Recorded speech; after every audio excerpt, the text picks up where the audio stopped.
Welcome to Astana Times Now. I am your host, Amir Haidar.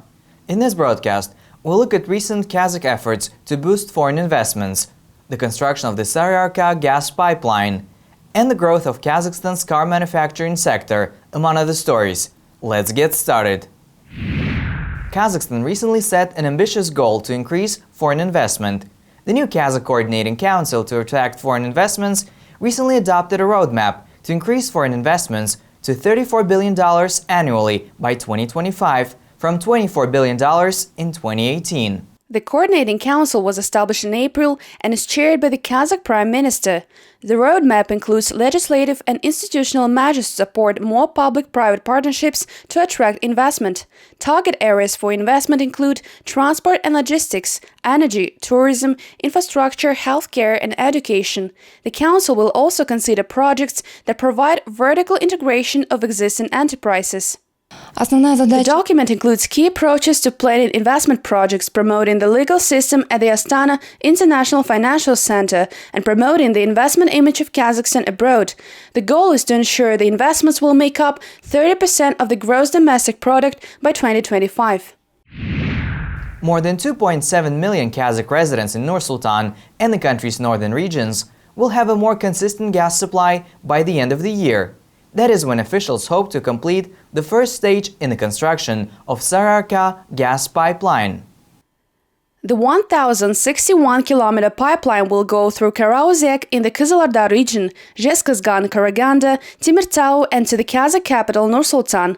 The pipeline will cost $691 million and be built in 4 stages. The project was launched in 2018 and is part of the 5 social initiatives of Kazakhstan's first president Nursultan Nazarbayev. Officials believe the pipeline will better protect the environment, increase energy security, and ensure a stable gas supply. While daily life is becoming increasingly digitized, the world still needs machines, and Kazakhstan is capitalizing on that need by adopting a roadmap to increase domestic machine production by billions of dollars. The roadmap includes measures on the law on industrial development policy, tax breaks for enterprises going through modernization, and those seeking to increase exports. The roadmap also created a development fund to replace the current model to finance production through development institutions and second-tier banks. The fund will redistribute unused national budget funds. Officials hope the measures will increase domestic machinery production to $9 billion by 2030. The roadmap consists of 12 sections. It is aimed at developing a regulatory base, namely the introduction of the law on industrial policy. The law will outline machinery production branches and government support measures. We need a separate law on machinery, and the roadmap is the first step towards that. A new factory in the Astana economic zone hopes to protect the environment and oil and gas industry workers from toxic emissions. The Akbaris Protection Company launched production August 9 in the economic zone of escape hoods that will capture toxic gases and fumes.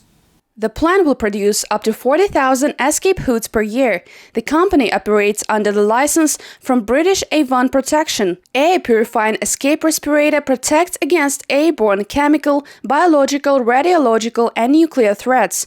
The $2 million project will create 40 jobs and supply the largest petroleum operating companies in the country. We have supplied Tengiz. Tengiz was our launch customer in 2014 on SGE, the second generation enhancement project. Since then, we've had a steady stream of orders, and more recently, we're very happy to announce that we have received an order from KPO, Karachaganak, for the NX-15K. The agreement with Avon is after we've been running satisfactorily for 12 months, that we can then apply to expand our license so that we can do more of the manufacturing here.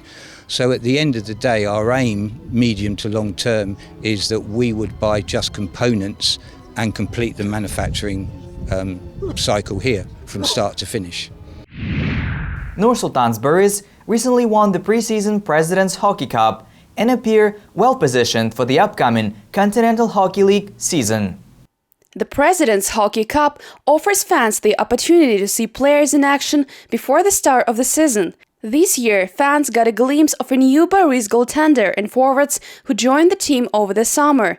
Baris started the tournament in style, breezing past the Akbars 6-1. Baris then beat Neftekhimik 5-3 and in third game defeated Avtomobilist 3-2 to capture the President's Cup ahead of the final game against Salavat Yulayev. The team will finish the preseason in Switzerland before the home opener in Nur-Sultan September 3rd against Admiral. Thank you for watching Astana Times Now. Stay tuned and we'll see you next week with the latest in Kazakh news.